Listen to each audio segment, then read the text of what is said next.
Be ready, 10 seconds to go.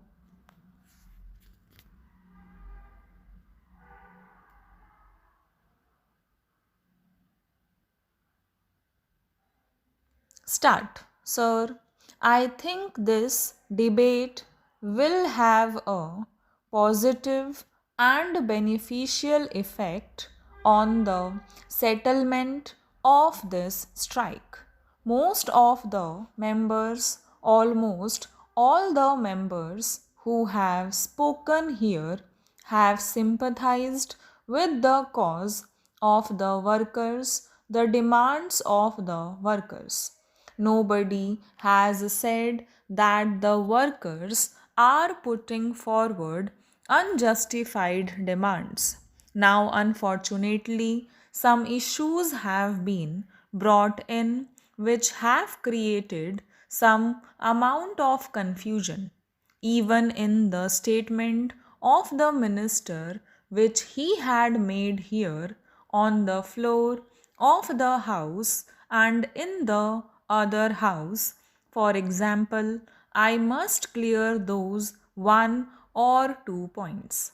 First, it was stated here that the strike was illegal, though there were some confusion in the press.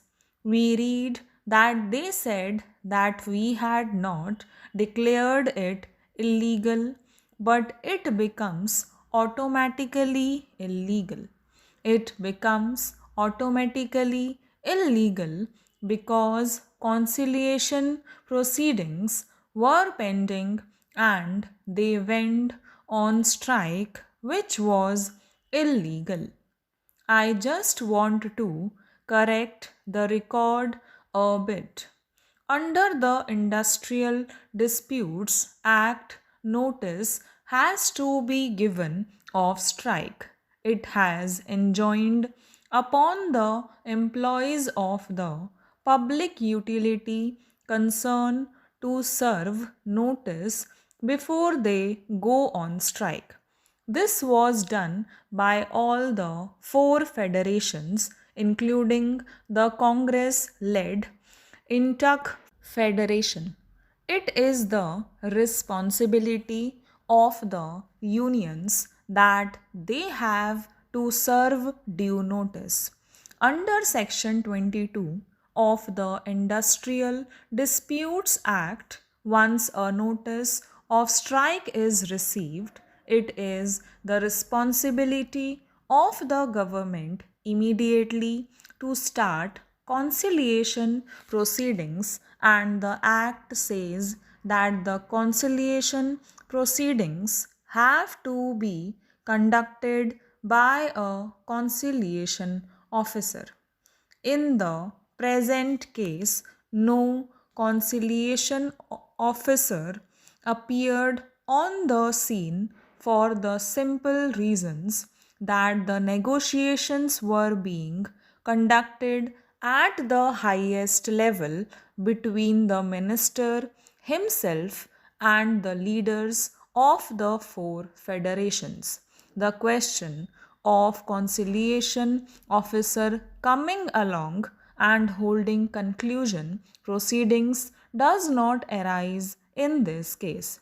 It is not relevant because the negotiations were going on at the top level. Now, to say that conciliation was pending, therefore, the strike is automatically illegal.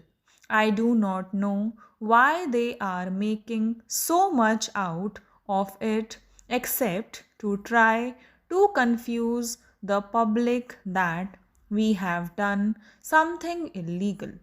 It is said that essential services like water supply, firefighting, hospitals, electricity, etc., have been exempted from the purview of the strike. It is quite correct. We always do that. We have also exempted all defense cargo.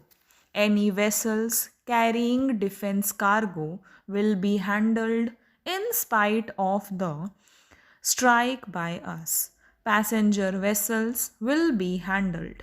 Any ships which are in distress will, of course, be normally treated as they should be.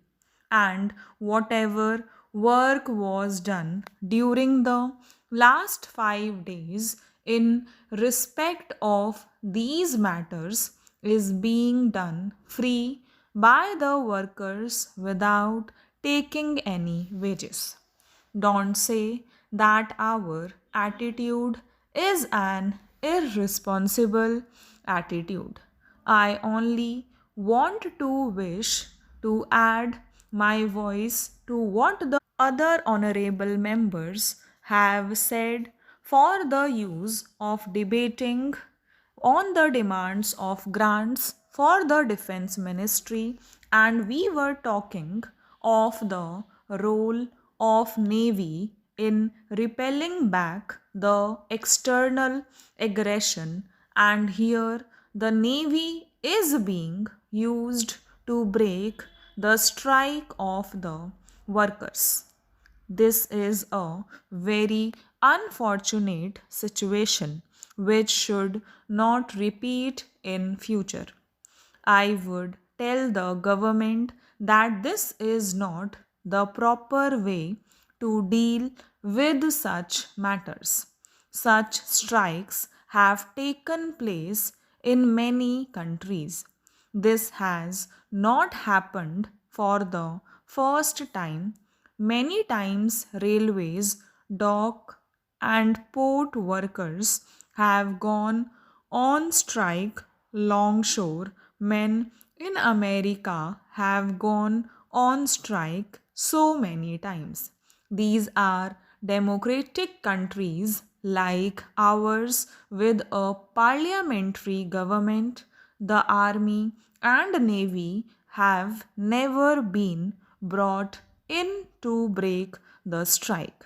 This should not be done. It will have unhealthy consequences. Many honorable members had already emphasized this point. I do not want to go into the details of it. The question now is, how is it that wage revision agreements running into crores of rupees were successfully negotiated in the other public sector undertakings? Nowhere it was necessary for the workers to go on strike, neither in coal nor in steel, petroleum, bale, or any of the major public sector undertakings where new wage agreements were signed in the course of last 1.5 years. How is it that only in the case of port and dock workers things have come to such a pass where a strike has taken place and it is going to complete 1 week? We do not want the strike to go on. We want a settlement.